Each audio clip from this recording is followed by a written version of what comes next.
নমস্কাৰ ND24 নিৰ্বাচন কেন্দ্ৰিক অনুষ্ঠান সদৰে সমষ্টিয়ে নতুন খণ্ডলৈ মই পংকজ প্ৰতিম বৰাই আপোনালোক সকলোকে স্বাগতম জনাইছোঁ। আজি আমি উপস্থিত আছোঁ ৭৪ সংখ্যক ৰঙানদী বিধানসভা সমষ্টি। লখিমপুৰ জিলাৰ পূৰ্বতে 4টা বিধানসভা সমষ্টি আছিল আৰু সেই বিষয়ে সকলো অৱগত আৰু সেই 4টা বিধানসভা সমষ্টিৰ লগত নৱগঠিত ৰঙানদী সমষ্টিকে ধৰি এতিয়া মুঠতে জিলাখনত থকা বিধানসভা সমষ্টিৰ সংখ্যা বৃদ্ধি পালে 5টালৈ। এই ৰঙানদী সমষ্টিত অনাগত নিৰ্বাচনত কি হ'ব, ৰাজনৈতিক পৰিস্থিতি কি হ'ব, ৰাজনৈতিক সমীকৰণ কি ক'ব ৰঙানদী সমষ্টিয়ে তেওঁলোকৰ নিজৰ মনৰ কথা, এই সকলোবোৰ আপোনালোকক জনোৱাৰ কাৰণে প্ৰয়াস অব্যাহত ৰাখিম আমাৰ এই অনুষ্ঠানৰ জৰিয়তে।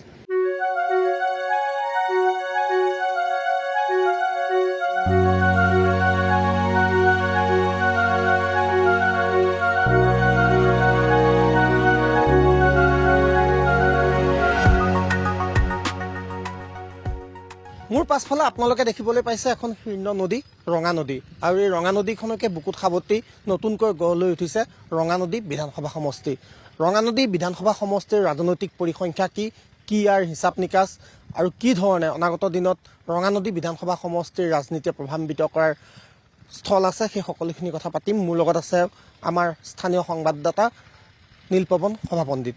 নীল, ৰঙানদী বিধানসভা সমষ্টিটো নতুনকৈ গঠন হৈছে, ইয়াৰ পৰিসংখ্যাটো কেনেকুৱা, কিমান ভোটাৰ আছে প্ৰথমতে জানিব বিচাৰিছোঁ। চাওক, ৰঙানদীৰ যিখন নদী কাষত আমি ৰৈ আছোঁ, সেই নদীখনৰ নাম লৈ ৰঙানদী সমষ্টি গঠন কৰা হৈছে।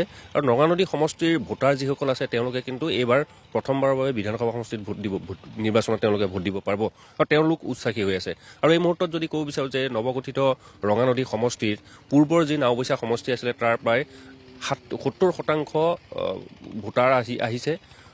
লখিমপুৰ বিধানসভা সমষ্টিৰ পৰা বগলীজান যিটো পঞ্চায়ত আছে সেই গোটেই পঞ্চায়তটোৱে আহিছে, আৰু তেনেদৰে বিহপুৰীয়াৰ পৰা 2এটা ৱাৰ্ড ইয়াত নৱগঠিত ৰঙানদী সমষ্টিত সোমাইছে। আৰু 1,67,000 ভোটাৰ ইতিমধ্যে ৰঙানদী সমষ্টিত আছে আৰু তেওঁলোকে এইবাৰ বিধানসভা নিৰ্বাচনত ভোটদান কৰিব পাৰিব। আৰু ইয়াত যদি চায় তেতিয়াহ'লে কিন্তু মাইনৰিটি যিখিনি ভোট আছে, কিমানমান মাইনৰিটি ভোট আছে সেই পৰিসংখ্যাটো আমি জানিব বিচাৰিম। কিমান সংখ্যক মানুহৰ কিমান ভোট আছে? প্ৰায় 38,000 মাইনৰিটি ভোট ৰঙানদী সমষ্টিত আছে। আৰু যি চাহ বাগানৰ যিখিনি ভোটাৰ আছে প্ৰায় 34,000 চাহ বাগানৰ ভোট আছে। তেনেদৰে খ্ৰীষ্টানৰ ইয়াত আছে খুব 8,000 মান ভোটাৰ হ'ব, আৰু নেপালী সম্প্ৰদায়ৰ ভোটাৰ আছে। গতিকে আমি যদি চাওঁ যে মাইনৰিটি আৰু চাহ কমিউনিটিৰ যি ভোটাৰ তাৰ পৰিসংখ্যাটো বেছি, আৰু সেই ভোটাৰে যিজন প্ৰাৰ্থী জয় কৰিব তেওঁৰ ওপৰত কিন্তু সম্পূৰ্ণৰূপে সেই ভোটাৰখিনিৰ ওপৰত নিৰ্ভৰ কৰিব লাগিব। অৰ্থাৎ এইসকল ভোটাৰৰ উপৰিও আহোম, কছাৰী বা তেনেধৰণৰ সকলো ধৰণৰ ভোটাৰ ইয়াত আছে। সকলো জনগোষ্ঠীৰ ভোটাৰ আছে, আৰু হয়তো 4,000 কোনোবা এটা জনগোষ্ঠীৰ 4,000 হ'ব, আহোম জনগোষ্ঠীৰ 4,000 বা নেপালী সম্প্ৰদায় যিসকল আছে খুব 12,000 ভোটাৰ তেনেদৰে আছে, আৰু মুঠ 1,67,000 ভোটাৰ আছে। গতিকে এই যিখিনি ভোটদান কৰিব প্ৰাৰ্থী যোনজনে জয়ী হয় তেওঁলোকৰ কিন্তু ব্যৱধান খুব এটা বৰ বেছি নহ'ব। কাৰণ আমি পূৰ্বতে যিটো নাওবৈচা সমষ্টিৰ সমীকৰণ চাইছিলোঁ সেই সমীকৰণ মতে পূৰ্বতে কংগ্ৰেছে জয়লাভ কৰিছে। গতিকে ভোটৰ মাৰ্জিন খুব কম হ'ব, আৰু নতুনকৈ যিটো সমষ্টি গঠন হ'ল ৰঙানদী সমষ্টিৰ, সেই সমষ্টিৰ 70%ই নাওবৈচা সমষ্টিৰ পৰা অহা। গতিকে ইয়াত ভোটাৰে নিৰ্ণায়ক ভূমিকা গ্ৰহণ কৰিব। আৰু আমি দেখিছোঁ যে ৰঙানদী সমষ্টিৰ বিধায়ক হোৱাৰ সপোন বহুতৰে হৈছে, আৰু বহুতেই এতিয়া নিৰ্বাচনী কুচকাৱাজ আৰম্ভ কৰিছে। গতিকে ৰঙানদী সমষ্টিৰ নতুন বিধানসভা সমষ্টিৰ নিৰ্বাচনত কিন্তু সকলোৰে দৃষ্টি নিক্ষেপ কৰিছে এইবাৰ। ৰাজনৈতিক প্ৰেক্ষাপটটো কি হ'ব, আৰু নীলপৱনে কোৱাৰ ধৰণে কোনে কোনে আচলতে আশা কৰিছে ৰঙানদী সমষ্টিৰ পৰা বিধায়ক হোৱাৰ সপোন কোনে কোনে দেখিছে, সেইখিনিও আপোনালোকক আমি দেখুৱাবলৈ চেষ্টা কৰিম। আৰু তাৰ লগতে আৰু এটা খুব ইণ্টাৰেষ্টিং বিষয় হৈ পৰিছে, ৰঙানদী সমষ্টিত NDA আচলতে কেনেধৰণৰ প্ৰাৰ্থী ইয়াত তেওঁলোকে সন্মুখলৈ আনিব, আৰু বিপৰীতে কংগ্ৰেছে ইয়াত কি ধৰণে প্ৰত্যাহ্বান আগবঢ়াব।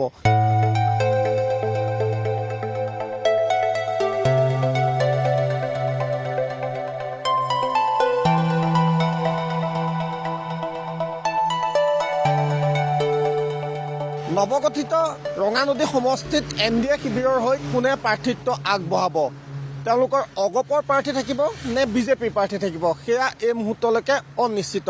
কিন্তু তাৰ পৰিৱৰ্তে এই সমষ্টিটোত আমি দেখিবলৈ পাইছোঁ এক অভূতপূৰ্ব দৃশ্য। বেনাৰ পোষ্টাৰে এই মুহূৰ্তত ভৰি পৰিছে ৰঙানদী সমষ্টিৰ বিভিন্ন প্ৰান্ত। চৌদিশে দেখিবলৈ পোৱা গৈছে এনেধৰণৰ বিভিন্ন দলৰ বেনাৰ পোষ্টাৰ। তাৰ মাজত আমি অগপ দলৰ বেনাৰ পোষ্টাৰ, কংগ্ৰেছৰ বেনাৰ পোষ্টাৰ বা বিজেপিৰ প্ৰাৰ্থিত্ব প্ৰত্যাশীৰ বেনাৰ পোষ্টাৰো অজস্ৰ ইয়াত দেখিবলৈ পাইছোঁ। তাৰ লগতে কিন্তু এটা অভিযোগ উত্থাপিত হৈছে। মোৰ পাছফালে যদি চাই এনেধৰণে যি এই মুহূৰ্তত কিছু বেনাৰ দেখিবলৈ পাইছে। সেই বেনাৰসমূহ ফালি পেলোৱাৰো অভিযোগ উত্থাপিত হৈছে। বিভিন্ন দলক তেওঁলোকে পৰস্পৰক অভিযোগৰ আঙুলি তুলিছে। পৰস্পৰৰ বিৰুদ্ধে কোনে ফালিছে সেয়া এই মুহূৰ্তত দুষ্কৃতিকাৰী হিচাপে চিনাক্ত হৈছে। কিন্তু এনেধৰণৰ এক পৰিৱেশ পূৰ্বতে ৰঙানদী সমষ্টিবাসীয়ে দেখিবলৈ পোৱা নাছিল আৰু বেনাৰ পোষ্টাৰে ভৰি পৰা এই পৰিৱেশে উমান দিছে যে নিৰ্বাচনৰ জৰে কেনেধৰণে স্পৰ্শ কৰিছে এই সমষ্টিক বা সমষ্টিবাসীক।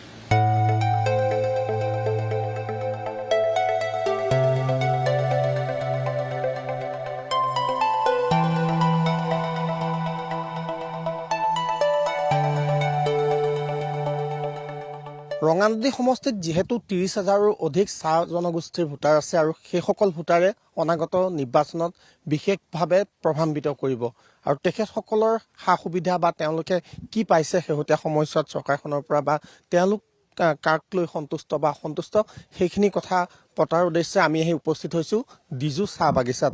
এই মুহূৰ্তত যিহেতু তেওঁলোকে কামত লাগি আছিলে আৰু কিছু বিৰতি লৈছে আৰু তাৰ মাজতে তেওঁলোকে কিছু লঘু আহাৰো গ্ৰহণ কৰি আছে আৰু আমি তেওঁলোকৰ লগত কিছু কথা পতাৰ কাৰণে চেষ্টা কৰিম। আমি বাইদেউসকলক দেখিছোঁ আৰু তেওঁলোকে কি ভাবি আছে, কি ধৰণৰ সুবিধা পাইছে সেইখিনি জনাৰ কাৰণে চেষ্টা কৰিম। বাইদেউ, ৰঙানদী সমষ্টি পৰে এইটো ডিজু চাহ বাগিচাত আপোনালোকে কিমান দিনৰ পৰা কাম কৰি আছে? মই বেছি দিন হোৱা নাই মোৰ।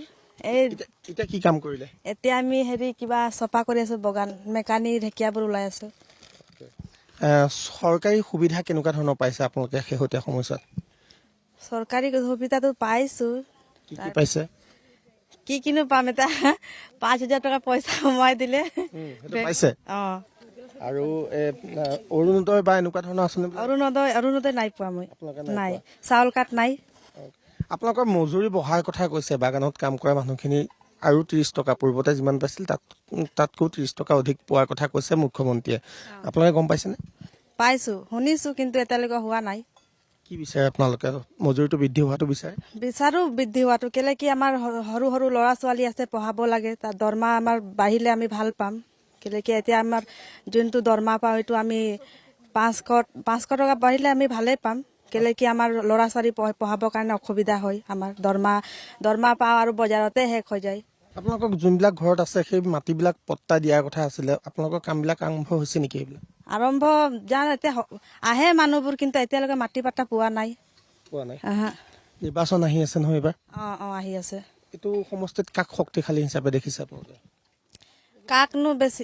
আমাক মাটি পাট্টা আৰু আমাৰ যোনটো আদিবাসী ST লাগে। আমাক ST যদি আমাক চৰকাৰে দিয়ে আমি ভাল পাম। কেলে কি আমাৰ ST এইটো আমাৰ যোনটো আমাৰ আদিবাসীৰ ST লাগে, তাৰপৰা মাটি পাট্টা এইবোৰ আমাক দিলে আমি ভোট দিম। মানে যিসকলে আপোনালোকক জনজাতিকৰণ বা ST দিয়াৰ প্ৰতিশ্ৰুতি দিব আৰু মাটি পট্টা যদি আপোনালোকক দিয়ে তেনেহ'লে সেইসকলৰ লগত আপোনালোকে সমৰ্থন আগবঢ়াব। বাইদেউ, আপোনালোকৰ ঘৰ ইয়াতে? ইয়াতে। কিমান বছৰ হ'ল কাম কৰে? হ'ল এতিয়া 15 বছৰ মান। কষ্ট হয় চাগে ন? কষ্ট হয়। চৰকাৰী সুবিধা কি কি পাইছে আপোনালোকে? কি পাইছে? চাউল পাইছো। ৰেচনখিনি আপোনালোকে নিয়মিতভাৱে পাই আছে? কি কি আহে ৰেচনত? দালি আছে, তেল নাই, নিমখ। আপোনালোকৰ এই বাগানৰ অঞ্চলত স্কুল আছে নে নাই? চৰকাৰী স্কুল আছে। টিচাৰ আছে? শিক্ষক আছে? আপোনাৰ ল'ৰা ছোৱালী আছেনে? আছে। কেইজন? 3জন। পঢ়া শুনা কৰি আছে নে নাই? কৰিছে। বহুত কৰি আছে। কোন ক্লাছ পাইছেগে? 10ত এজন গৈছে, এজন 7ত, এজন 8ত। সেইখিনিৰ কাৰণে চৰকাৰে যিখিনি পইচা দিছে এডমিশ্যন ফ্ৰীকে পাইছেনে? পাইছো। সেইখিনি পাইছে। এনেই কি দেখিছে শক্তিশালী কোন ইয়াত এতিয়া? বিজেপি নে কংগ্ৰেছ নে আন কোনোবা আছে? বিজেপি শক্তিশালী।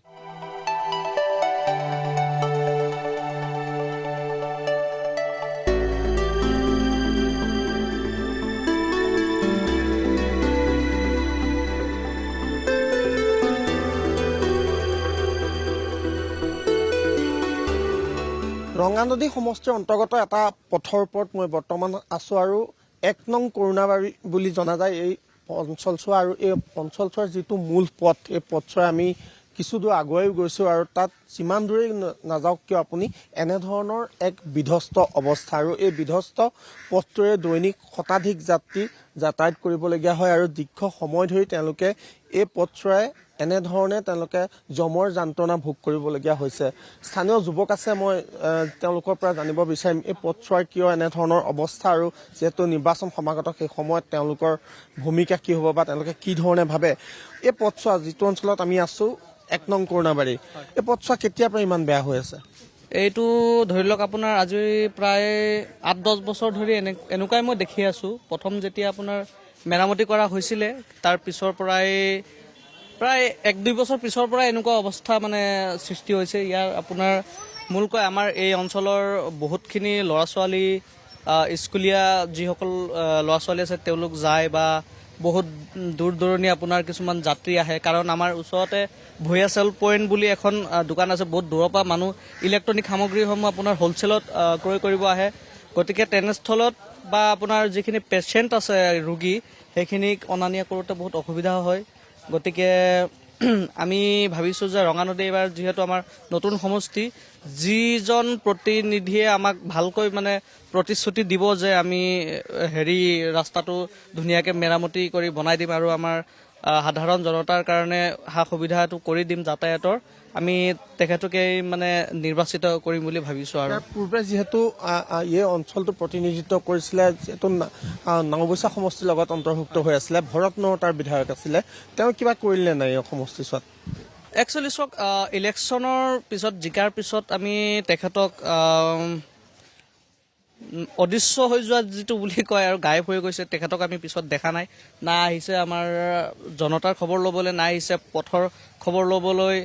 আমি ভৰতনৰ ছাৰক বহুত আশা কৰি পিনে আমি জিকাইছিলোঁ, কিন্তু পিছত আৰু আমাৰ সমস্যাত যিমান সন্মুখীন হ'লে তেখেত কিন্তু অহা নাছিলে, বা আমাৰ এই ৰাস্তাটো দি আমি যিমান জীয়াতু ভুগিছোঁ হ'লে কিন্তু পিছত ভৰতনৰ ছাৰ এতিয়ালৈকে মানে বৰ্তমানলৈকেতো আমাৰ ৰঙানদী সমষ্টিত MLA নাই, এইবাৰ জিকিব যোনে নিজিকক, কিন্তু আগত আমাক মানে একদিনো অহা নাই যে ৰাইজখিনি কেনে আছে এটা খবৰ লৈ আহোঁ, এদিনো অহা নাই।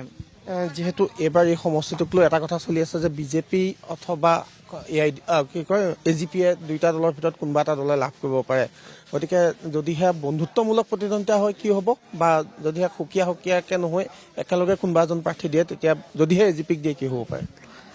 চাওক, মই একচুৱেলি পলিটিকেল ইমান ক'ব নাযাওঁ, কিন্তু মানে সংখ্যালঘু ৰাইজ কাৰ লগত?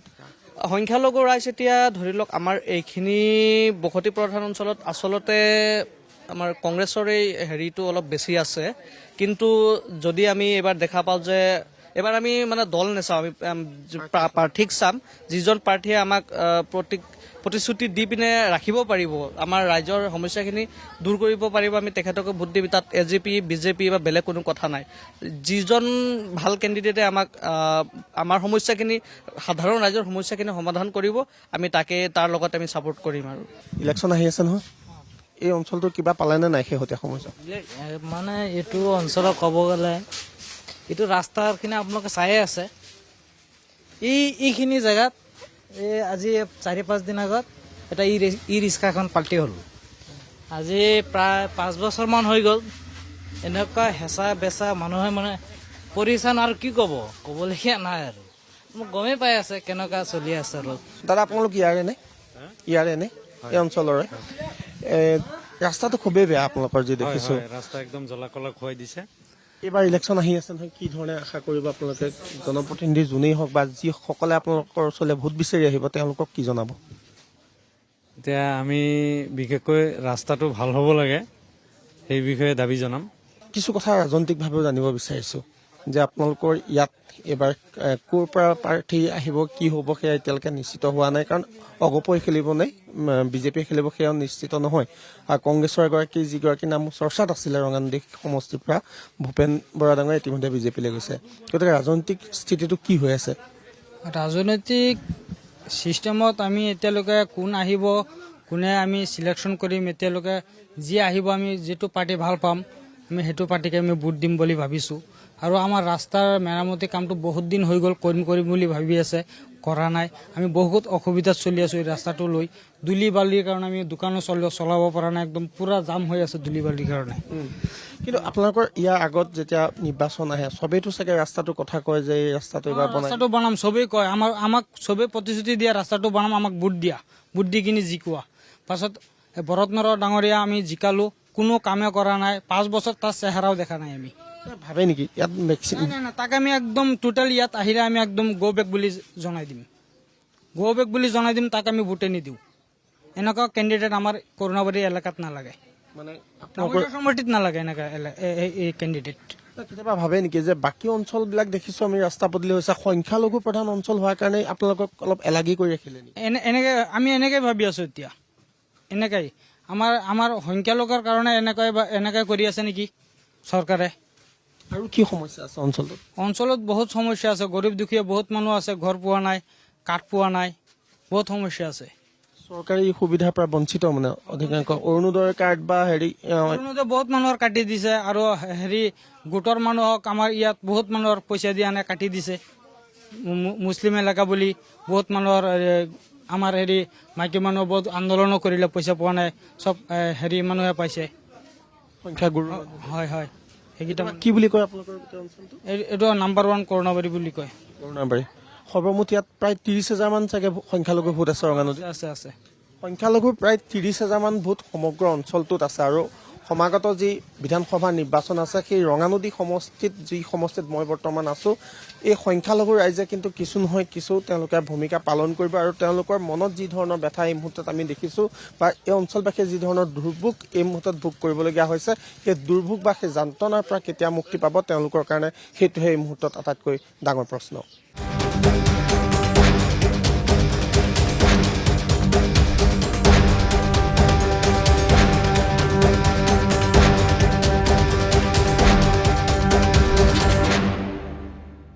মোৰ লগত বৰ্তমান উপস্থিত আছে অগপৰ কেন্দ্ৰীয় বিত্ত সম্পাদক জয়ন্ত খাউণ্ড ডাঙৰীয়া আৰু ৰঙানদী সমষ্টিৰ পৰা তেওঁ প্ৰাৰ্থিত্ব প্ৰত্যাশী অগপ দলৰ আৰু দীৰ্ঘ সময় ধৰি এই অঞ্চলটোত তেওঁ বিভিন্ন সমাজমূলক কামত জড়িত হৈ আছে যেহেতু নিৰ্বাচন সমাগত আৰু নিৰ্বাচনৰ বতৰত তেখেতসকলৰ মনোভাৱ কি আমি জানিবলৈ চেষ্টা কৰিম আৰু জয়ন্ত খাউণ্ড ডাঙৰীয়া আপোনাক পৰা জানিব বিচাৰিছোঁ যিহেতু উত্তৰ অসমত যিটো চিট বা আসন আশা কৰে অগপ দলে সেইটো অন্যতম হ'ল ৰঙানদী সমষ্টি গতিকে আপোনালোকৰ একাংশ শীৰ্ষ নেতাই আমি বীৰেন্দ্ৰ প্ৰসাদ বৈশ্যৰ মুখতো শুনিবলৈ পাইছোঁ ফণীভূষণ চৌধুৰী ডাঙৰীয়াৰ মুখতো শুনিবলৈ পাইছিলোঁ যেতিয়া আপোনাৰ ইয়াত ডাঙৰ ৰাজহুৱা সভা হৈছিল যে এইখন আসন অগপ দলক লাগিবই আৰু আপুনি দীৰ্ঘদিন ধৰি ইয়াত কামত লাগি আছে গতিকে কি আশা কৰিব এইবাৰ ৰঙানদীৰ পৰা অগপ দলে প্ৰতিদ্বন্দ্বিতা কৰিব নিশ্চয়কৈ যিটোকে অসম গণ পৰিষদ দলৰ সাংগঠনিক ভিত্তি ৰঙানদী সমষ্টিত শক্তিশালী ইয়াত আমাৰ শিপা আছে শিপাও শক্তিশালী আমি আজি কেইদিনমানৰ আগতে ইয়াত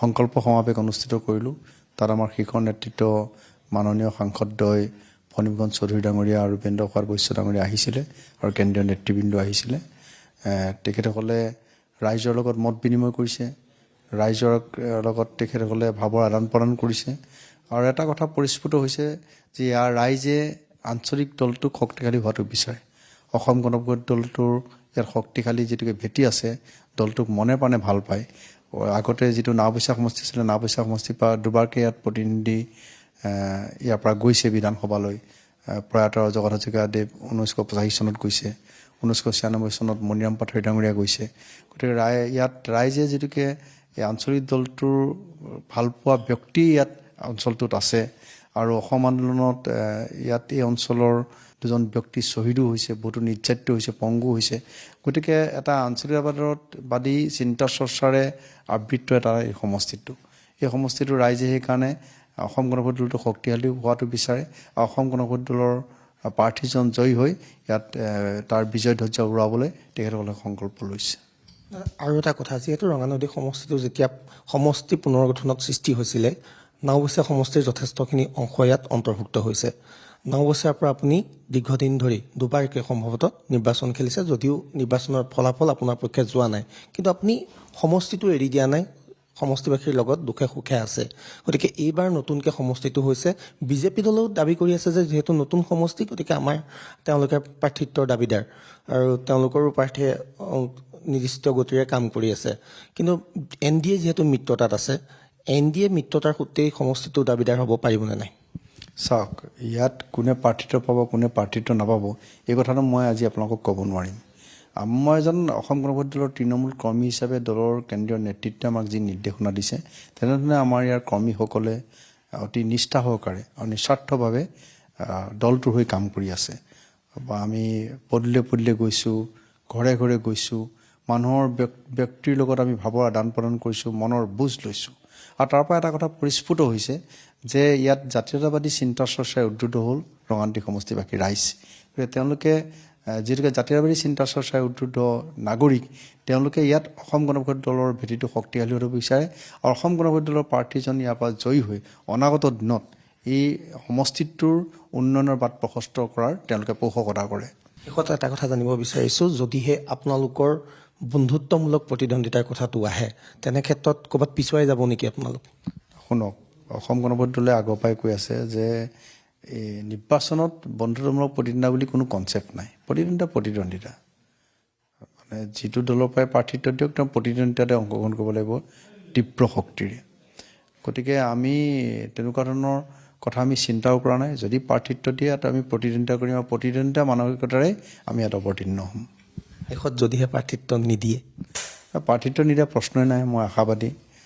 দলৰ সন্মানীয় সভাপতি অতুল বৰা ডাঙৰীয়া আৰু কাৰ্যবাহী কেশৱমন্ত ডাঙৰীয়াকে আদি কৰি দলৰ কেন্দ্ৰীয় নেতৃত্বৰ প্ৰতি মোৰ পূৰ্ণ আস্থা আৰু বিশ্বাস আছে।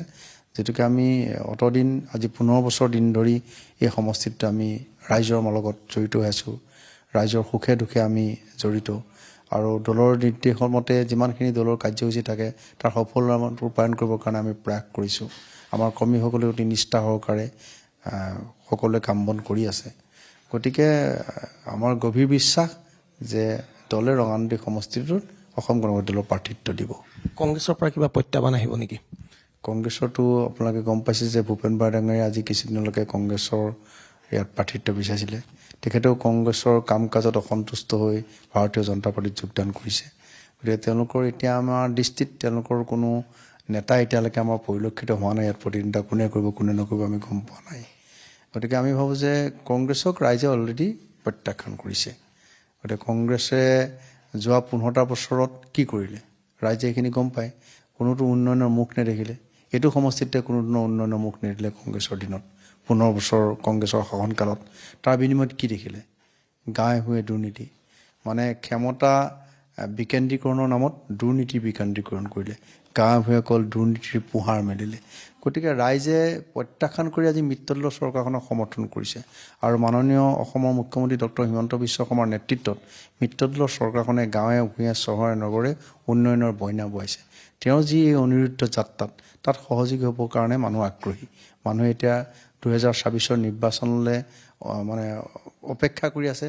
কেনেধৰণে উন্নয়নৰ বাট প্ৰশস্ত কৰিব পাৰি, কেনেধৰণে বিকাশৰ বাট প্ৰশস্ত কৰিব পাৰি আৰু কেনেধৰণে অসমৰ মাননীয় মুখ্যমন্ত্ৰী ডক্টৰ হিমন্ত বিশ্ব শৰ্মাৰ যি স্বপ্ন, অসমখনক ভাৰতৰ 5খন ৰাজ্যৰ ভিতৰত এখন গঢ়ি তোলাৰ যি তেখেতৰ স্বপ্ন, সেই স্বপ্ন কেনেকৈ বাস্তৱত ৰূপায়িত কৰিব পাৰি তাৰ বাবে ৰঙানদীবাসী ৰাইজে সহযোগিতা কৰিবৰ বাবে অতি আগ্ৰহে বাট চাই আছে।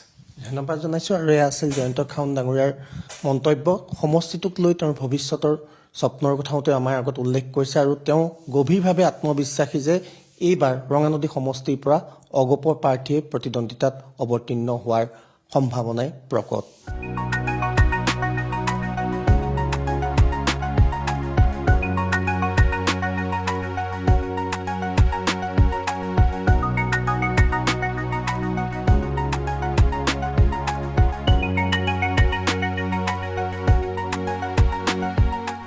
ৰঙানদী সমষ্টিৰ অলিয়া গলিয়া ঘূৰি আমি আহি উপস্থিত হৈছোঁ এটা বিশেষ স্থানত, শতজান পক্ষী উদ্যান।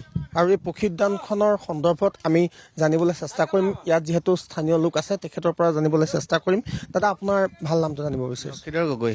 এই শতজান পক্ষী উদ্যান বৈশিষ্ট্য কি, কেতিয়াৰ পৰা এই উদ্যানখন স্বীকৃত হৈছে অকণমান জানিব পাৰিমনে? এই উদ্যানখন 2005 চনৰ পৰা স্বীকৃত বুলি ক'ব পাৰি।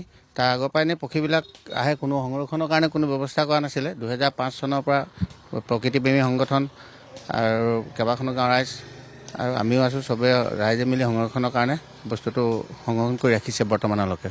কিমানমান পক্ষী ক'ৰ পৰা আহে, কেনেধৰণৰ পৰিভ্ৰমী পক্ষী ইয়ালৈ আহে? ইয়াত 14-15 বিধমান পক্ষী, আলহী পক্ষী ইয়াত আহে আৰু লোকেল স্থানীয় পক্ষীও আহে। সেইটো অক্টোবৰ নৱেম্বৰ লাষ্ট সপ্তাহত ইয়াত আৰম্ভ কৰি আহিবলৈ এপ্ৰিল মাৰ্চ মাহৰ পৰা অকণমান কমি যায় গৰম সোমোৱাৰ লগে লগে। আৰু ইয়াত বিভিন্ন পৰ্যটকো আহে, বিভিন্ন ঠাইৰ পৰা স্কুল কলেজৰ ইউনিভাৰ্চিটি চবৰে ইয়াত প্ৰশিক্ষণ ল'বলৈও আহে আৰু এনেই চাবলৈও আহে মানে জেগাটো। জলাশয়টো দেখিছোঁ মাছো আছে চাগে। মাছ কাছ বিভিন্ন ধৰণৰ প্ৰজাতি কাছ আছে, মাছ আছে। আৰু এটা কথা, মোৰ চাৰিওফালে আৰু এটা দৃশ্য দেখিবলৈ পাইছোঁ, কেমেৰা পাৰ্চনে দেখুৱাব এই মুহূৰ্তত যে এটা আমি দেখিবলৈ পাইছোঁ মথাউৰি নিৰ্মাণ কৰি থকা হৈছে।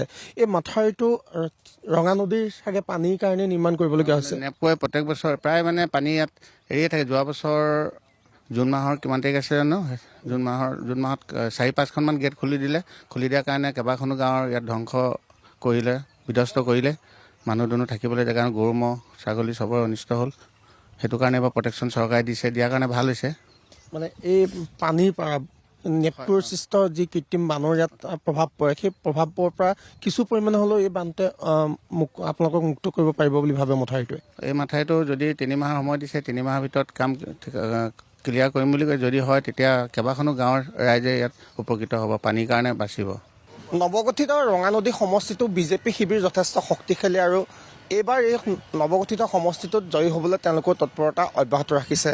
একাংশ সমৰ্থক আমাৰ লগত আছে, তেওঁলোক কাৰ সমৰ্থক সেয়াও জানিবলৈ চেষ্টা কৰিম। বাইদেউ, আপোনালোক কাৰ সমৰ্থনত ওলাই আহিছে?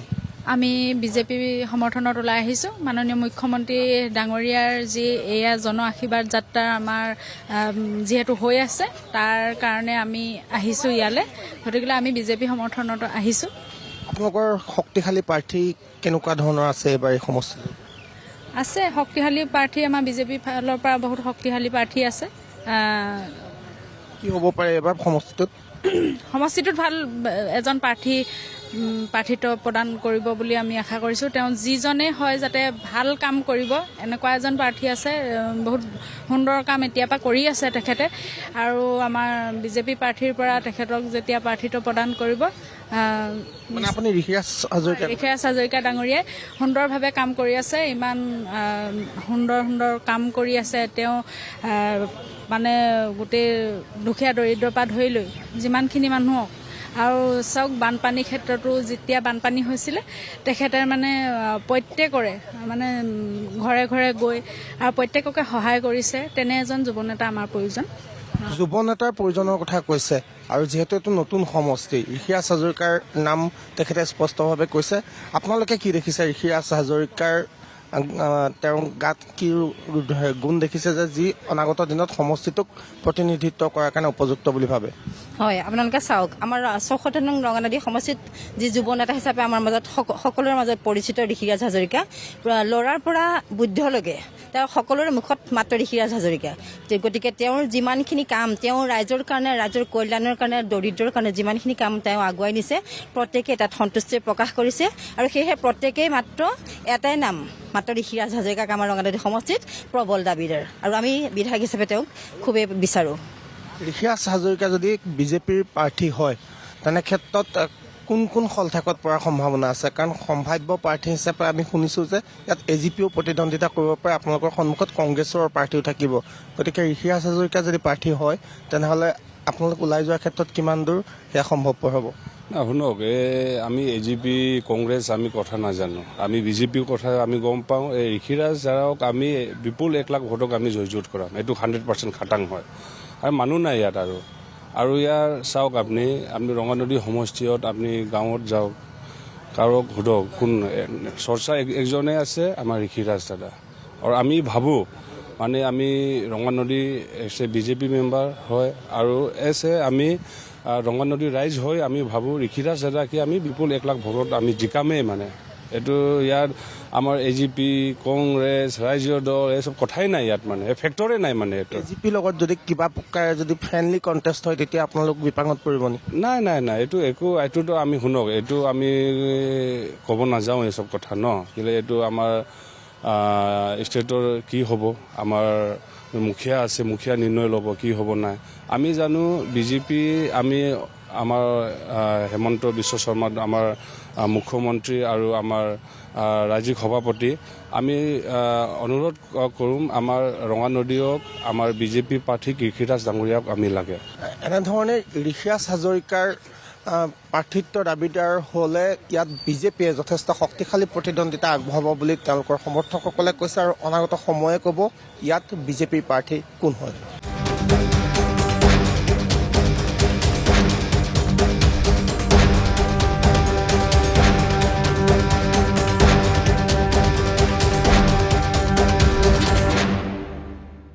নিৰ্বাচনৰ খবৰ বিচাৰি আমি উপস্থিত হৈছোঁ ৰঙানদী সমষ্টিৰ সাপ্তাহিক বজাৰ হাৰমতি বজাৰত আৰু হাৰমতি বজাৰৰ দৃশ্যখিনি আমি এবাৰ দেখুৱাই ল'ব বিচাৰিছোঁ। এই অঞ্চলটো এখন ইয়াৰ বৃহৎ বজাৰ আৰু ইয়াত বিভিন্ন স্থানৰ পৰা লোকসকল ওলাই আহে এই বজাৰখনলৈ আৰু তেওঁলোকৰ বহুতৰ উপাৰ্জনৰ স্থলী এই বজাৰখন আৰু এই বজাৰখনত আমি বিভিন্নজন লোক দেখিবলৈ পাইছোঁ আৰু তেখেতসকলৰ পৰা জানিবলৈ চেষ্টা কৰিছোঁ।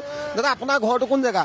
আমাৰ মেবিল মানে আপোনালোকৰ ৰঙানদী সমষ্টিৰ অন্তৰ্গত? হয় তোমাৰ কেনেকুৱা চলিছে? বজাৰ এনেকৈ আৰু টুক টাককৈ আৰু আগতে আপোনালোক নাওবৈচা সমষ্টিৰ অন্তৰ্গত আছিলে, এতিয়া ৰঙানদীৰ অন্তৰ্ভুক্ত হৈছে। হয় এইবাৰ কি দেখিছে ৰঙানদী সমষ্টিত ইলেকশ্যন কি হ'ব? ভালেই হ'ব লাগে আৰু কোন আগবাঢ়ি আছে? এতিয়ালৈকে ৰিখিয়াজ আগবাঢ়ি আছে। ৰিখিয়াজ হয় অঞ্চলসমূহত ঋষিৰাজ হাজৰিকা সোমাইছে। হয় সোমাইছে।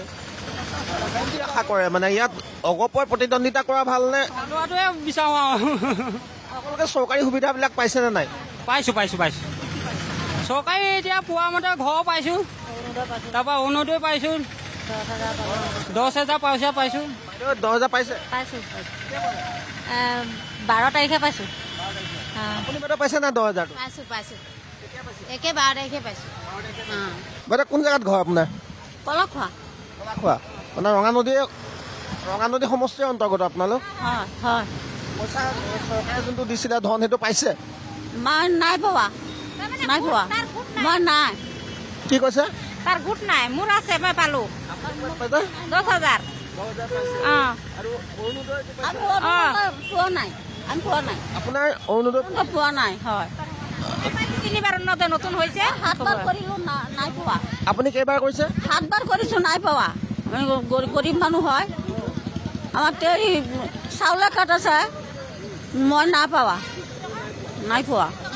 আপোনাৰ লগত চৰকাৰী মানে কোনোবা যোগাযোগ কৰিছে?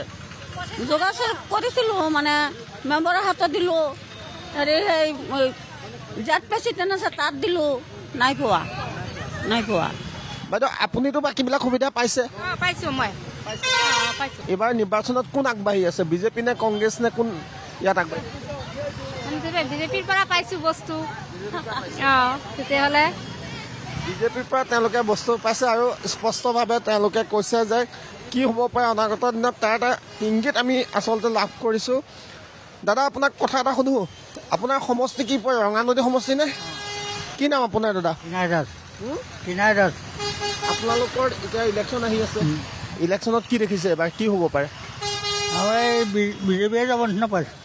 বিজেপিয়ে মানে গাঁৱৰহে বিজেপি সোমাইছে? কোন আছে বিজেপি প্ৰাৰ্থী ইয়াত? আমাৰ এই হেৰি আছে ঋষিৰাজ হাজৰিকাৰ নাম চবতে ওলাইছে? তেওঁ সহায় কৰি আছে ৰাইজক, তেওঁৰ নাম ওলাই আছে। সহায় মানে কেনেকুৱা ধৰণৰ সহায়? সহায় কৰিছে ৰাইজক, দুখীয়াক দান কৰিছে আৰু বিভিন্ন অনুষ্ঠানত তেওঁ বৰঙণি দিছে অনুষ্ঠান। ইয়াত কংগ্ৰেছৰ কোনো নাই নেকি? কংগ্ৰেছৰ প্ৰভাৱটো কম। আগতেতো কংগ্ৰেছৰ প্ৰভাৱ যথেষ্ট আছিলে, মণিকুমাৰ চুবাৰ থাকোঁতে তেতিয়াতো কংগ্ৰেছ আছিলে। তাৰপিছত সঞ্জয় ৰাজ এতিয়া কংগ্ৰেছৰ ভূপেন বৰা খেলিম বুলি ক'লে তেওঁ নাইকিয়া হৈ গ'ল, এতিয়া নাই মানে কংগ্ৰেছৰ মানুহ নাইকিয়া, মানুহেই নাই। আৰু এটা কথা ওলাই আছে দাদা, AGPৰ পৰাও লাগি আছে, তেওঁলোকক চিটটো লাগে, জয়ন্ত খানৰ চিটটো লাগি আছে। এতিয়া কি হয় ওপৰ মহলে জানিব, আমি নাজানিম নহয়। আপোনালোকেতো নাজানিব, কিন্তু নিৰ্বাচন খুব ইণ্টাৰেষ্টিং হ'ব। খুব হ'ব, ধুনীয়া হ'ব। তেখেতে কৈছে ধুনীয়া হ'ব। খুৰা অকণমান কথা এটা জানো, ব্যৱসায় কেনেকুৱা চলিছে? বৰ্তমান আৰু ভালে বেয়া চলি আছোঁ আৰু উপায় ভালে বেয়া চলি আছে। কোন জেগাত ঘৰ? মোৰ হাৰমতি অৱন্তিপুৰ। অৱন্তিপুৰ। আপোনাৰ নামটো?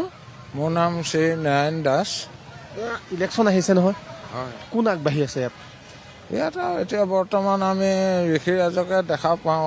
আমাৰ অনুষ্ঠান বিনুষ্ঠানত তেখেতে কিবা এটা সহায় কৰিছে, সঘনাই আহি আমাৰ লগত ৰাইজৰ লগতো যোগাযোগ কৰিছে তেখেতে, গতিকে আমি তেখেতক ভালেই পাওঁ। নামঘৰ চামঘৰটো বৰঙণি দিছে নেকি?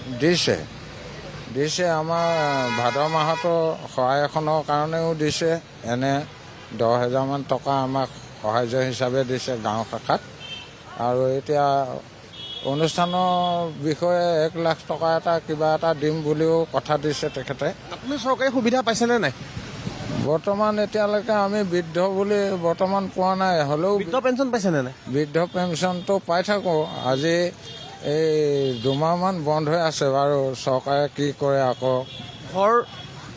ঘৰ মোৰ এয়া অৱন্তিপুৰ গাঁওখন। নহয়, ঘৰৰ চৰকাৰী ঘৰ বা তেনেকুৱা ঘৰৰ দৰকাৰ হৈছিল নেকি? চৰকাৰী ঘৰ পোৱা নাই বৰ্তমান। আপোনালোকে আবেদন কৰিছিল নেকি? আবেদন কৰিছোঁ বাৰু, যে দিম। মহিলাসকলে সুবিধা পাইছে নাই আপোনালোকৰ বন্তি গাঁৱত? পাইছে, আমাৰ মহিলাসকলে পাইছে। গোটৰ হেৰিয়তে এতিয়া 10,000 টকাও পাইছে, অন্যান্য কিবাকিনি গোটৰ পিনৰ পৰা তেওঁলোকে পাই আছে। আপোনাৰ মতে ইয়াত বিজেপি আগবাঢ়ি আছে? বিজেপি আগবাঢ়ি আছে। তেওঁৰ মতে বিজেপি আগবাঢ়ি আছে। আৰু অন্যান্যসকলৰ কথা জানিম। বাইদেউ, কোন জেগাত ঘৰ আপোনাৰ? ঘৰ কোন জেগাত? কৰুণাবৈ। ৰঙানদী সমষ্টি। আপুনি সুবিধাবিলাক পাইছে নাই চৰকাৰী? নাই পোৱা নহয়, একোৱে পোৱা নাই নেকি? আমি লালুক কৰুণাবৈ, আমি লালুক কৰুণাবৈ ব্লকটোৰ ওচৰত। বুজি পাইছোঁ, আপোনালোকে চৰকাৰী সুবিধা এতিয়ালৈকে পোৱা নাই? একোৱে পোৱা নাই। আমাক মই ঘৰ এটা কৰি থৈছোঁ, মোৰ গোটেই ঘৰটো ভাগিছিগৈ অৱস্থা নাই। ল'ৰা ছোৱালী মই অকলে থাকোঁ, তাৰপৰা অকলে থাকোঁ। এতিয়া এইবোৰ বেপাৰ কৰিবলৈ আহিছোঁ, দেখিছেনে? বেপাৰ কৰিয়ে চলি আছে আপুনি অকলে?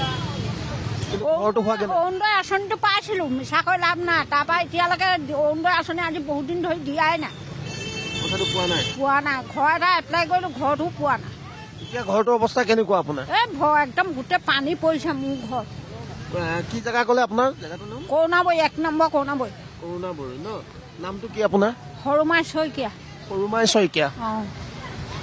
বাইদেৱে কৈছে দুখেৰে এনেধৰণে তেওঁ বজাৰ কৰি চলিছে। আৰু বাইদেউ এতিয়ালৈকে কিন্তু চৰকাৰীভাৱে যিটো ঘৰ লাভ কৰিব লাগে সেইটো ঘৰ লাভ নাই কৰা বুলি কৈছে। দাদা, আপোনাৰ কোন জেগাত ঘৰ? আমাৰ ঘৰ কুমাৰপুৰ কটুকাই। আপোনাৰ সমষ্টি ৰঙানদী? সমষ্টি ৰঙানদী। চৰকাৰী কিবা সুবিধা পাইছেনে? চৰকাৰী সুবিধা এতিয়া বৰ্তমান পোৱা নাই। আগতে কি পাইছে? আগতে ঘৰ দিছে। ইলেকশ্যন আহি আছে নহয়, ইলেকশ্যনত কোন আগবাঢ়ি আছে?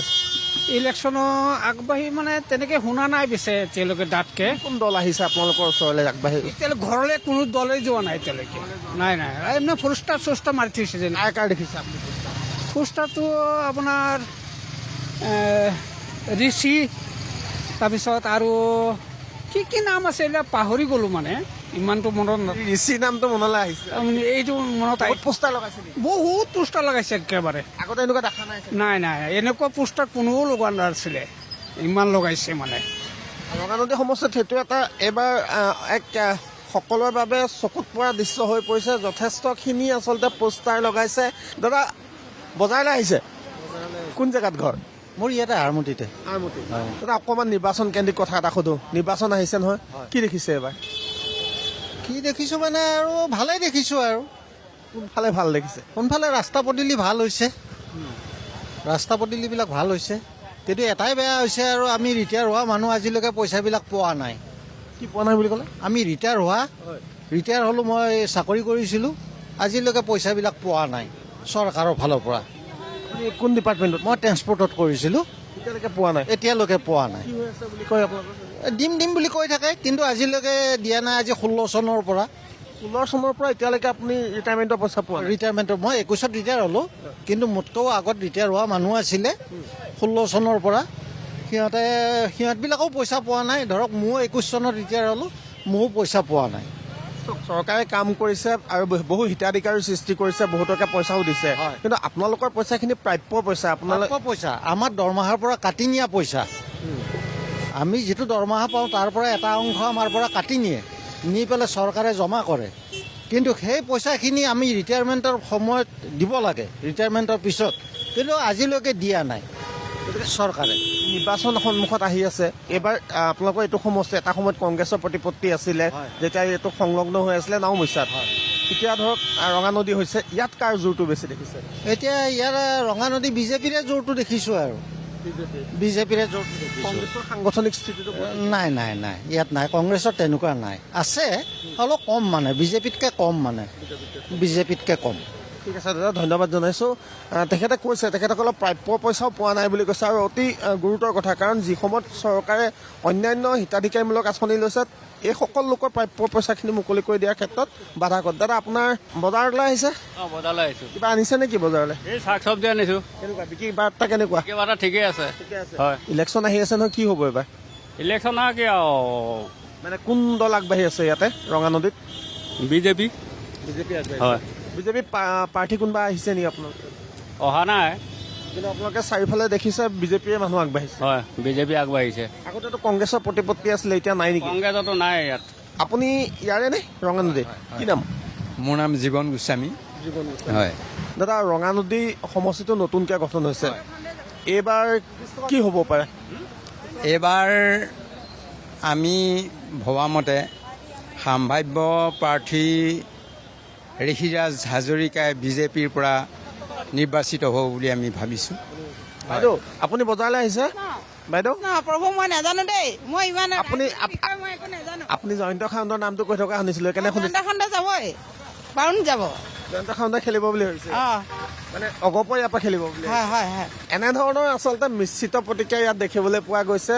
এফালে যদি কয় বিজেপি দল আগবাঢ়ি আছে, আন একাংশৰ মতে কিন্তু ইয়াত AGP দলৰ পৰা জয়ন্ত খাউণ্ডৰ সম্ভাৱ্য প্ৰাৰ্থী হ'লে বিজয়ী হোৱাৰ পথ প্ৰশস্ত হৈ পৰিছে। কিন্তু নিৰ্বাচনে ক'ব এই ৰঙানদী সমষ্টিটোত অনাগত দিনত প্ৰাৰ্থিত্ব কোনে লাভ কৰে আৰু কোনে শেষ হাঁহি মাৰিবলৈ সক্ষম হয়।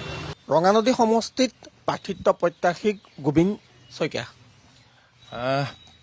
প্ৰত্যাশা কেৱল গোবিন্দ শইকীয়াৰে নহয়, ৰঙানদী সমষ্টিবাসী ৰাইজৰ এটা প্ৰত্যাশা আছে যে ভাৰতীয় জনতা পাৰ্টীয়ে এইবাৰ ৰঙানদী বিধানসভা সমষ্টিত নিজৰ বিজয় সাব্যস্ত কৰিব।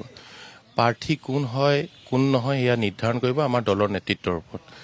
আমাৰ ইতিমধ্যে আমাৰ যি বুথ পৰ্যায়ত আমাৰ 222টা বুথ আছে, এই 222টা বুথত কেনেকৈ আমি শক্তিকৰণ কৰিব পাৰোঁ, তেওঁলোকক কেনেকৈ এটা ইলেকশ্যন মুডলৈ তেওঁলোকক লৈ যাব পাৰোঁ, তাৰ কাৰণে আমি নিমিত্তে অহৰ্নিশে চেষ্টা অব্যাহত ৰাখিছোঁ। ইয়াত আপোনালোকৰ NDA শিবিৰৰ পৰা অগপৰ প্ৰাৰ্থীগৰাকীও যিহেতু জয়ন্ত খাউণ্ডো যথেষ্ট দীৰ্ঘদিন ধৰি কামত লাগি আছে, গতিকে যদিহে অগপক প্ৰাৰ্থিত্ব দিয়া হয় ইয়াত, তেনেহ'লে ভাৰতীয় জনতা পাৰ্টীৰ ভূমিকা কি ধৰণৰ হ'ব? চাওক, ভাৰতীয় জনতা পাৰ্টীৰ প্ৰতিগৰাকী কাৰ্যকৰ্তাই কেন্দ্ৰীয় নেতৃত্ব, ৰাজ্যিক নেতৃত্ব আৰু আমাৰ সংগঠনৰ যি ভূমিকা তাক সদায় পালন কৰি আহিছে। ইয়াত ভাৰতীয় জনতা পাৰ্টীয়ে যোৱা বছৰো ইয়াত NDA প্ৰাৰ্থী দিছিলে, জয়ন্ত খাউণ্ড ডাঙৰীয়াক প্ৰতিনিধিত্ব কৰিবৰ কাৰণে সুযোগ প্ৰদান কৰিছিলে। আমি ক'ৰবাত নহয় ক'ৰবাত বিফল হ'লোঁ। মই ভাবোঁ ভাৰতীয় জনতা পাৰ্টীৰ এইটো নৱগঠিত যিটো ৰঙানদী বিধানসভা সমষ্টি, ইয়াৰ ক্ষেত্ৰত এইবাৰ নেতৃত্বই আমাৰ ট্ৰাই কৰিব, মানে নতুন প্ৰজন্মক বা নতুন ফেচ এটা আনিবলৈ চেষ্টা কৰিব, কাৰণ নতুন সমষ্টি নতুন কথা আৰু ইয়াৰ মানুহখিনিৰ আশা আকাংক্ষাক আগবঢ়াই লৈ যাব। মই নকওঁ যে জয়ন্ত খাউণ্ড ডাঙৰীয়াই ইয়াত নিৰ্বাচনত টিকেট নাপায় পাব, এইবিলাক বিষয়ে আমাৰ বিচাৰ্য বিষয় নহয়। আমাৰ এতিয়া প্ৰধান কাম হৈছে আমি টিকেটক কেন্দ্ৰিক আমি বাদ বিবাদৰ সৈতে আমি জড়িত হৈ থকা নাই। আমি জড়িত হৈ আছোঁ যে আমাৰ সংগঠনৰ প্ৰত্যেকটো বুথ কেনেকৈ আমি মজবুতীকৰণ কৰিব পাৰোঁ, প্ৰত্যেকটো বুথ কেনেকৈ আমি জিকি যাব পাৰোঁ। কাৰণ প্ৰধানমন্ত্ৰী মোদী ডাঙৰীয়া যেতিয়া আহিছিলে, অসমলৈ আহিছিলে, তেখেতে এটা কথা বাৰম্বাৰ কৈছিলে যে মোক কি কৰ কি নকৰ ডাঙৰ কথা নহয়, আপলোক মানে আমাৰ কাৰণে বুথ জিকি দিব লাগিব। আৰু বুথ জিকাৰ কাৰণে আমি 222টা বুথ আছে, তাৰে কেৱল আমাৰ খুব কম সংখ্যক বুথ অকণমান নিষ্ক্ৰিয় টাইপত আছে, মানে 8টাৰ পৰা 9টা বুথ আমাৰ তেনেকুৱা আছে, আৰু যিটো আমাৰ ডেম'গ্ৰাফিকেলি আমাক ছাপৰ্ট নকৰে, কিন্তু হ'লেও আমি তাতো আমাৰ নিজৰ মাধ্যমেৰে ব্যক্তিগত প্ৰচেষ্টা আৰু আমাৰ সংগঠনৰ প্ৰচেষ্টাৰ মাধ্যমেৰে যাতে আমি শক্তিশালী কৰিব পাৰোঁ, তাৰ নিমিত্তেও আমি কৈছোঁ। আমি কাকো এৰি থৈ যাব বিচৰা নাই। এই ভৌগোলিক খণ্ডৰ ভিতৰত যিটো আমাৰ আৰম্ভ হৈছে একেবাৰে বান্দৰদুৱাৰ পৰা আপ টু জহিঙলৈকে, এই যি বৃহৎ ভূখণ্ড, এই ভূখণ্ডটোক যাতে আমি প্ৰতিগৰাকী ব্যক্তিত সামৰি ল'ব পাৰোঁ, সাধাৰণ ৰাইজক যাতে আমি এটা সুশাসন ব্যৱস্থাৰ মাজলৈ লৈ যাব পাৰোঁ, তাৰ নিমিত্তে আমি প্ৰচেষ্টা অব্যাহত ৰাখিছোঁ। আৰু যোৱাকালিৰ পৰা মুখ্যমন্ত্ৰী ডাঙৰীয়াৰ যি আমাৰ জন আশীৰ্বাদ যাত্ৰা আৰম্ভ হ'ল, ইয়াৰ কাৰণে আমাৰ ৰঙানদীবাসী ৰাইজো যথেষ্ট উৎফুল্লিত হৈ আছে, যাতে আমাৰ যিগৰাকী স্বপ্নদ্ৰষ্টা, আমাৰ আটাইতকৈ শ্ৰেষ্ঠ আমি মুখ্যমন্ত্ৰী হিচাপে যাক আমি গণ্য কৰিছোঁ বৰ্তমান, সেই ব্যক্তিগৰাকী ওচৰৰ পৰা চাবৰ কাৰণে প্ৰতিগৰাকী জনতা উদ্গ্ৰীৱ হৈ আছে। তাৰ কাৰণে আমি সেইসকলক কেনেকৈ আমি ৰাস্তালৈ আনিব পাৰোঁ বা তেওঁলোকক কেনেকৈ আমি প্ৰচাৰ সংবাদটো আমি তেওঁলোকলৈ প্ৰেৰণ কৰিছোঁ যে আপোনালোকৰ সকলোৰে মৰমৰ মামা আহি আছে আৰু আপোনালোকে যাতে আহক, আপোনালোকে আশীৰ্বাদ প্ৰদান কৰক যাতে ভাৰতীয় জনতা পাৰ্টীক এই অঞ্চলটোত বিজয় সাব্যস্তকৰণৰ কাৰণে বা আমাৰ NDA বিজয় সাব্যস্তকৰণৰ কাৰণে অংশীদাৰিত্ব হওক, এই কথাবিলাক আমি তাতেই নিমজ্জ হৈ আছো। আমি কংগ্ৰেছৰ পৰা প্ৰত্যাহ্বান কি ধৰণে হ'ব?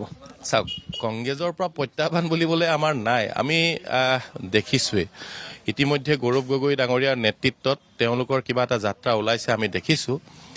আমাৰ এটা যাত্ৰা এটা বিধানসভা সমষ্টি ক্ৰছ কৰিবলৈ প্ৰায় 5 ঘণ্টাকৈ সময় লাগিছে আৰু গৌৰৱ গগৈ ডাঙৰীয়াৰ যিটো যাত্ৰা তাত তেওঁলোকেও জনতাৰ মাজলৈ গৈছে, কিন্তু এটা বিধানসভা সমষ্টি আধা ঘণ্টাত তেওঁলোকে শেষ কৰিছে। ইয়াতেই প্ৰমাণ হয়, কাৰণ বাধা ক'ৰ পৰা পাইছে, যাত্ৰাটোত বাধা ক'ৰ পৰা পাইছে? জনতাৰ আশীৰ্বাদৰ বাধা। জনতাই আশীৰ্বাদ প্ৰদান কৰিবৰ কাৰণে ইমান উদ্গ্ৰীৱ হৈছে, সেইকাৰণে সেই বাধাক নেওচি যোৱাৰ ক্ষেত্ৰত আমাৰ নেতৃত্ব, দিলীপ শইকীয়া ডাঙৰীয়াই হওক বা মুখ্যমন্ত্ৰী ডাঙৰীয়াই হওক, আমাৰ নেতৃত্ব যেতিয়া আগবাঢ়ি যাওঁতে এটা বিধানসভা সমষ্টিত 5 ঘণ্টাতকৈ বেছি সময় লাগিছে আৰু যাৰ কাৰণে আমি সুখী হৈছোঁ। আৰু এটা পৰিৱেশ, এই পৰিৱেশ অনাগত দিনত আৰু হ'ব আৰু অসমত আমি খুব বিপুল ভোটত এইবাৰ বিজয় সাব্যস্ত হ'ব বুলি আমি আশাবাদী ভাৰতীয় জনতা পাৰ্টি।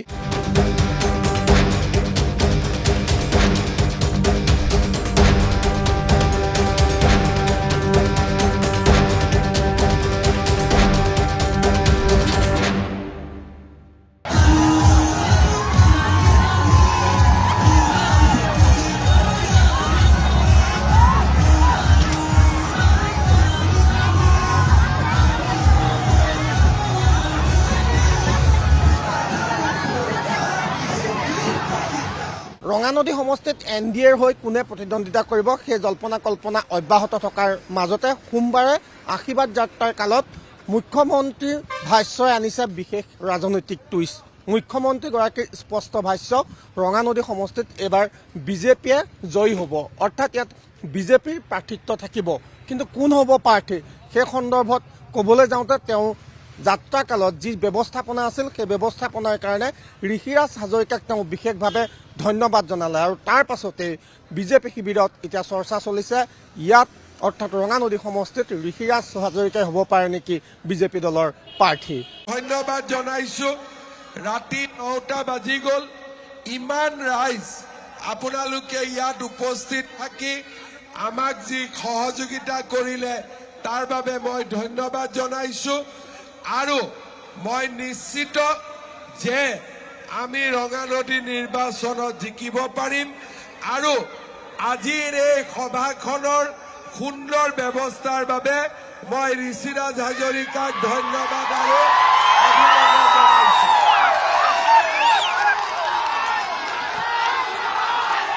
ইমান ধুনীয়া ব্যৱস্থা কৰাৰ কাৰণে মই ঋষিৰাজ হাজৰিকাক ধন্যবাদ জনাইছো। আপোনালোকে মোৰ লগতে কওক, ঋষিৰাজ হাজৰিকা, ঋষিৰাজ হাজৰিকা। নিৰ্বাচনী বতাহজাক বাৰুকৈ বলিছে নৱগঠিত ৰঙানদী সমষ্টিত। যদিও কংগ্ৰেছৰ একালৰ নেতা ভূপেন বৰা বৰ্তমানে বিজেপিমুখী হ'ল, তাৰ পিছতো যেন স্থিমিত হোৱা নাই কংগ্ৰেছ শিবিৰ। NDA পক্ষৰ সমান্তৰালকৈ কংগ্ৰেছেও অব্যাহত ৰাখিছে নিজৰ প্ৰচাৰ কাৰ্য। দলটোৰ হৈ তেওঁলোকৰ কেইবাগৰাকীও প্ৰাৰ্থিত্ব প্ৰত্যাশী থিয় দিছে আৰু তেওঁলোকৰ মাজত কোনে টিকট পাব তাক লৈও এই মুহূৰ্তত প্ৰতিযোগিতা চলিছে। তেওঁলোকৰ প্ৰাৰ্থীৰ ভিতৰত আমি দেখিবলৈ পাইছোঁ জিছায়া কেৰকেটা, কৰ্মল বাল্লা, পংকজ শইকীয়া, এনেধৰণে বহুকেইগৰাকী প্ৰাৰ্থী তেওঁলোকৰ টিকট প্ৰত্যাশী। আৰু তেওঁলোকৰ মাজত যিগৰাকী প্ৰাৰ্থীয়ে টিকট নাপাওক কিয় তেওঁলোকে এঘৰি যুঁজিবলৈ যেন সাজু হৈছে। ঠায়ে ঠায়ে কংগ্ৰেছ দলৰ মেল মিটিঙো অনুষ্ঠিত হৈছে। এতিয়া কথা হৈছে এই সমষ্টিটোত তেওঁলোকে কাৰ বিৰুদ্ধে প্ৰতিদ্বন্দ্বিতা কৰিব লাগিব সেয়া অনিশ্চিত হৈ আছে। কিন্তু কংগ্ৰেছ দলেও যে এইবাৰ এঘৰি ৰঙানদী সমষ্টিত যুঁজ দিব সেয়াও প্ৰায় নিশ্চিত হৈছে।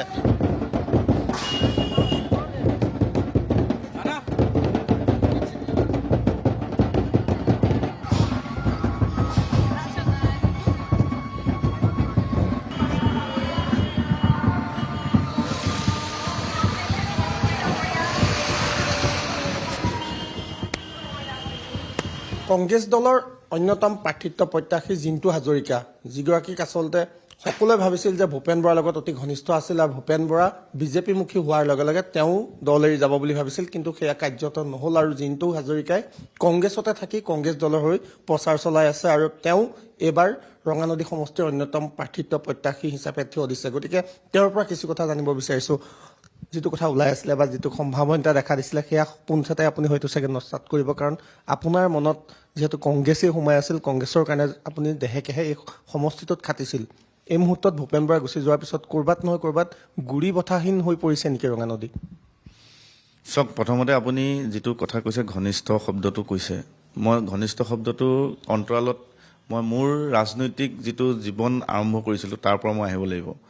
মই 2010 চনৰ পৰা NSY ছাত্ৰ সংগঠন, তাৰ পৰা মই মোৰ ৰাজনৈতিক জীৱন মই আৰম্ভ কৰিছিলোঁ আৰু তাৰ পাছত পৰ্যায়ক্ৰমে যুৱ কংগ্ৰেছ, তাৰ ৰাজ্যিক যুৱ কংগ্ৰেছ, তাৰপিছত মই আমাৰ যি পেৰেণ্টছ কংগ্ৰেছৰ যিটো আমাৰ ৰাজ্যিক যুটীয়া সম্পাদক, তাৰপিছত সম্পাদক, তাৰপৰা এতিয়া আমাৰ সন্মানীয় সভাপতি গৌৰৱ গগৈ ডাঙৰীয়াৰ যি কমিটি আছে তাত মই সম্পাদক হিচাপে আছোঁ। 16 বছৰীয়া যি মোৰ ৰাজনৈতিক যিটো জীৱন, তাৰ মাজতহে মই তেখেতক লগ পাইছিলোঁ আৰু তেখেতক মই আমাৰ গাঁৱৰে বা আমাৰ ঘৰৰ ওচৰৰ বুলি মই সহায় কৰি দিছিলোঁ যাতে তেখেত এটা পৰ্যায় পাইছিলেগৈ। কিন্তু এইটো নহয় যে কাৰোবাৰ মৰমৰ কাৰণে মোৰ নিজৰ আদৰ্শটো মই জুখিম। মই মোৰ আদৰ্শৰ লগত আছোঁ। এইবাৰ কংগ্ৰেছে কেনেধৰণৰ ফলাফল দেখুৱাব পাৰিব বুলি আশাবাদী আপুনি ৰঙানদী সমষ্টিত? চাওক, ৰঙানদী সমষ্টিটো যেতিয়া ডিলিমিটেশ্যন হৈছিলে, ডিলিমিটেশ্যন হোৱাৰ পাছত MP ইলেকশ্যন হৈছিলে আৰু পঞ্চায়ত ইলেকশ্যন হৈছে। আপুনি যদি ইয়াৰ জনগাঁথনি বা ইয়াৰ ভোটৰ যিটো পেটাৰ্ণ আপুনি যদি চায় আৰু আমাৰ কংগ্ৰেছ দলৰ যিটো MP ইলেকশ্যনৰ আমাৰ যিটো ৰিজাল্ট চালে, এই সমষ্টিটো 2026 চনত যদি আমি অলপ কষ্ট কৰোঁ তেতিয়া কংগ্ৰেছৰ ইয়াৰ পৰা বিধায়ক জিকি যাব। কিমান আছিলে ভোটৰ ডিফাৰেঞ্চটো কিমান আছিল? চাওক, MP ইলেকশ্যনত আমি পাইছিলোঁ 64,000 আৰু বিজেপিয়ে পাইছিলে 69,000। কিন্তু আমাৰ যিগৰাকী কেণ্ডিডেট আছিলে সেই কেণ্ডিডেটগৰাকীয়ে যিটো প্ৰচাৰ আমাৰ ইয়াৰ স্থানীয় লোকসকলে দেখিছে আৰু বিজেপি যিগৰাকী কেণ্ডিডেট আছিলে সেই কেণ্ডিডেটগৰাকীৰ প্ৰচাৰো ৰাইজে দেখিছে। কিন্তু ইমান বেনিফিচাৰী, ইমান ধৰক অৰুণোদয়, ইমান এটা বিজেপিৰ ঢৌ থকা অৱস্থাটো আমি কিন্তু ইয়াৰ যিটো ডিফাৰেঞ্চটো কিন্তু বহুত নিম্ন, বহুত সৰু। আমি যদি কষ্ট কৰিলে কিন্তু আমি ইয়াৰ পৰা এজন বিধায়ক পাম। আৰু পঞ্চায়ত ইলেকশ্যনো যদি আপুনি চায়, পঞ্চায়ত ইলেকশ্যনত আমাৰ এগৰাকী জিলা পৰিষদ জিকিছে আৰু এগৰাকী 150-200 ভিতৰত হাৰিছে আৰু আমাৰ 15 গৰাকী কাউন্সিলৰৰ ভিতৰত আমাৰ 3 গৰাকী জিকিছে, কিন্তু 8 গৰাকী এনেকুৱা কাউন্সিলৰ আছে প্ৰায় 150-50টালৈকে ভোটত হাৰিছে আৰু এইটো হৰুৱা হৈছে। সেইটো কাৰণে আমি ভাবোঁ এইটো কংগ্ৰেছৰ পূৰ্ণ সম্ভাৱনা থকা জয়ী হোৱা চিট আৰু 2026 চনত ৰঙানদী সমষ্টিৰ পৰা কংগ্ৰেছৰ বিধায়ক জিকি যোৱাটো নিশ্চিত। ভূপেন বৰাৰ অৱৰ্তমানে ক'ৰবাত কিবা আপোনালোকৰ বাধাগ্ৰস্ত কৰিব নেকি বা প্ৰতিবন্ধকতাৰ সৃষ্টি কৰিব নেকি? আপুনি ৰঙানদী সমষ্টিটোলৈকে যদি লক্ষ্য কৰে, তেখেত যোৱাৰ পাছত ৰঙানদী সমষ্টিৰ কিন্তু এতিয়ালৈকে এগৰাকীও আমাৰ কংগ্ৰেছ কৰ্মী কিন্তু পদত্যাগো কৰা নাই, যোৱাও নাই। আপুনি গ্ৰাউণ্ড জিৰ' ৰিপৰ্টত আপুনি আহিছে, দেখিছে, আপুনি চাব যেনেকৈ আমাৰ সংগঠন আছে তেনেকেই আছে। কিন্তু আৰু এটা কথা, যিহেতু ৰঙানদী সমষ্টিটো যদিহে চাই ভৌগোলিকভাৱে যদি আপুনি লক্ষ্য কৰে তেনেহ'লে বহুখিনি সমষ্টিৰ অংশ দেখিবলৈ পাইছোঁ পূৰ্বৰ নাওবৈচা সমষ্টিৰ পৰা অন্তৰ্ভুক্ত হৈছে বা অন্যান্য সমষ্টিৰ পৰাও আহিছে। কিন্তু নাওবৈচা সমষ্টিত আপোনালোকৰ কংগ্ৰেছৰ বিধায়ক আছিল। আমি যিসমূহ স্থান ঘূৰিছোঁ, সংখ্যালঘু এলেকাও ঘূৰিছোঁ, তাত তেওঁলোকৰ অভিযোগ যে আপোনালোকৰ বিধায়কগৰাকী, বিশেষকৈ ভৰত নৰহক তেওঁলোকে নিৰ্বাচন জিকাৰ পিছত দেখিবলৈ নাপালে। তেওঁৰ প্ৰতি এটা ক্ষোভ আছে। সেই ক্ষোভখিনি কেনেধৰণে মৰ্ষণ কৰিব বিচাৰিব? চাওক, আজি মই এনেকুৱা এটা অৱস্থাত আছোঁ, কাইলৈ মোৰ কি হয়তো মই গম নাপাম।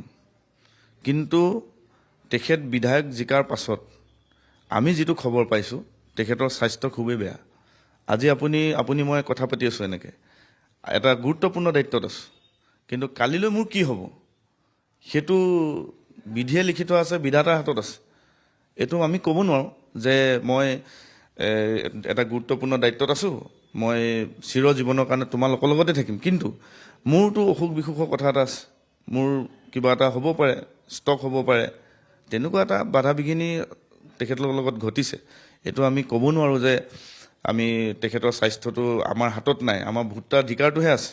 তেখেতৰ স্বাস্থ্যটো আমাৰ হাতত নাই যে বেমাৰ হ'ব নালাগে বা তেখেত সদায় সুস্থ হৈ থাকিব, সেইটো এটা কথা নহয়। মানে এইটো তেখেতৰ আমি যিটো খবৰ পাইছোঁ স্বাস্থ্যজনিত কাৰণতে তেখেতে ট্ৰিটমেণ্টৰ কাৰণে যাবলগীয়া হৈছে। প্ৰতিদ্বন্দ্বী এই মুহূৰ্তত আপোনালোকৰ সন্মুখত কোন হ'ব? কাৰণ NDA শিবিৰে এই ৰঙানদী সমষ্টিটো বিজেপি প্ৰাৰ্থী থিয় কৰাব নে অগপ প্ৰাৰ্থী থিয় কৰাব, সেই ক্ষেত্ৰত এতিয়ালৈকে সিদ্ধান্ত লোৱা নাই। গতিকে প্ৰতিদ্বন্দ্বী কোন হ'ব বুলি ভাবে? চব প্ৰতিদ্বন্দ্বী বুলি যদি কয় আপুনি, গোটেই ভাৰতবৰ্ষতে প্ৰতিদ্বন্দ্বিতা হৈ আছে কংগ্ৰেছ আৰু বিজেপিৰ মাজত। অসমতো হৈ আছে বিজেপি আৰু কংগ্ৰেছৰ মাজতে প্ৰতিদ্বন্দ্বিতা, আৰু ৰঙানদীটো বিজেপি আৰু কংগ্ৰেছৰ মাজতে হ'ব। আৰু মিত্ৰ দল যদি তেখেতলোকে দিয়েতো NDA আৰু কংগ্ৰেছৰ মাজত হ'ব। কাৰণ NDA তেখেতলোকৰ যিটো NDA আৰু কংগ্ৰেছ, ইয়াত ৰঙানদীটো NDA আৰু কংগ্ৰেছৰ মাজতে হ'ব। প্ৰাৰ্থিত্ব প্ৰত্যাশী বুলি শুনিছোঁ, কি ধৰণে কাম আগবাঢ়িছে আৰু কংগ্ৰেছ দলৰ এবাৰ ফলাফল কেনেধৰণে? আপুনি যদি চাই ৰঙানদী বিধানসভা সমষ্টিটো আজি তাৰিখত আমি জিকাৰ পজিশ্যনত আছোঁ। যদি মই অলপ আগলৈ গৈ কথা কওঁ, যোৱা 2021 চনৰ বিধানসভা নিৰ্বাচনত আমাৰ এতিয়া ৰঙানদী আৰু সেই সময়ত নাওবৈচা আছিল, তাৰ পৰা আমাৰ কংগ্ৰেছ দলৰ প্ৰাৰ্থী হিচাপে ভৰতনৰ ডাঙৰীয়া ইলেকশ্যন খেলি জিকিছিল। তেতিয়া তেখেতে 52,000 ভোট পাইছিল। আৰু যোৱা 2024 চনৰ লোকসভাত আমি 64,000 আমাৰ ভোটটো আমি ইনক্ৰিজ কৰিবলৈ সক্ষম হৈছোঁ। আৰু যদি চাই আপুনি আমাৰ লখিমপুৰ, ধেমাজি বা এইফালে বিশ্বনাথ চাৰিআলি, শোণিতপুৰ এৰিয়াত যদি চাই, জিলাকেইখনত যদি চাই, দেখা পাব আমি ৰঙানদী বিধানসভা সমষ্টিৰ পৰা আমি জিলাৰ পক্ষত জিকাইছোঁ। কংগ্ৰেছ দলৰ জিলাৰ পক্ষত জিকিছে, যথেষ্ট সংখ্যক কাউন্সিলৰ জিকিছে। আৰু আজিৰ তাৰিখত আমাৰ 222টা বুথত, ৰঙানদী বিধানসভা সমষ্টিত 222টা বুথ আছে। 222টা বুথত আমি আমাৰ সংগঠন শক্তিশালী কৰিছোঁ। প্ৰতিটো বুথত আমাৰ বুথ কমিটি হৈছে, আৰু প্ৰত্যেকখন কমিটি আমাৰ 20-25ৰ ওপৰ হৈছে, কিছুমানতো আমাৰ 40-50লৈকে হৈছে।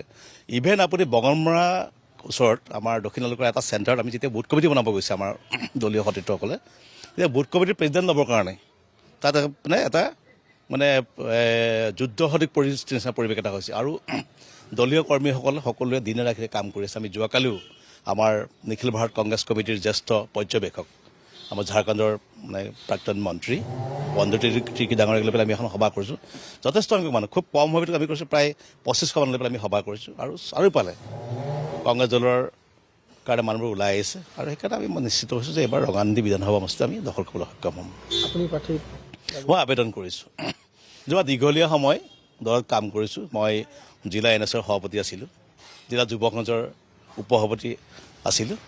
জিলা কংগ্ৰেছত মই প্ৰায় 7টা বছৰ জেনেৰেল ছেক্ৰেটাৰী হিচাপে কাম কৰিছোঁ। জেনেৰেল ছেক্ৰেটাৰী এডমিনিষ্ট্ৰেশ্যন কৰিছোঁ, জেনেৰেল ছেক্ৰেটাৰী মিডিয়া ইনচাৰ্জ কৰিছোঁ। আৰু যোৱা 2025 চনৰ 6 জুলাই তাৰিখে মোক বৰুগৈ ডাঙৰীয়াৰ দ্বাৰা মই জিলা কংগ্ৰেছৰ সভাপতি হিচাপে নিযুক্তি পাইছোঁ। আৰু যোৱা সময়খিনিত জিলা কংগ্ৰেছৰ সভাপতি হিচাপে যিমানখিনি পাৰোঁ দক্ষতা মই কামখিনি কৰি আছোঁ। এইবাৰ ৰঙানদী সমষ্টি নতুনকৈ গঠন হোৱা, আৰু প্ৰথম পৰাই কৈ থকা হৈছিলে কংগ্ৰেছ দলে ভেটি শক্তিশালী কৰিবলৈ যথেষ্ট চেষ্টা কৰি আছে। নিৰ্বাচন আপোনালোকৰ পদূলি মুখত কি হ'ব পাৰে বুলি ভাবে এইবাৰ কংগ্ৰেছ দলৰ? অসমত গৌৰৱ গগৈ নেতৃত্বত যে কংগ্ৰেছ চৰকাৰ হ'ব, সেইটো আপোনালোকে সাংবাদিক যিসকল আমাৰ মানুহ আছে তেখেতসকলেও অনুমান কৰিছে। আৰু আপুনি যিহেতু ৰঙানদীৰ কথা কৈছে, ৰঙানদীত আমাৰ স্থিতি যথেষ্ট মজবুত। আমাৰ তৃণমূল পৰ্যায়লৈকে সাংগঠনিক ভেটি আমাৰ সুদৃঢ় হৈ আছে। তো আমি এই ক্ষেত্ৰত আমাৰ এই সমষ্টিটোৰ পৰা এজন আমি কংগ্ৰেছৰ বিধায়ক যে জিকাব পাৰিম, এই কথাটো আপোনাক মই নিশ্চিতভাৱে ক'ব বিচাৰোঁ। প্ৰাৰ্থিত্ব কেন্দ্ৰিক কিবা বিসম্বাদ আছে? চাওক, বিসম্বাদটো নাই। বিসম্বাদ বিজেপিত আছে দেই, কংগ্ৰেছত এতিয়ালৈকে বিসম্বাদটো নাই।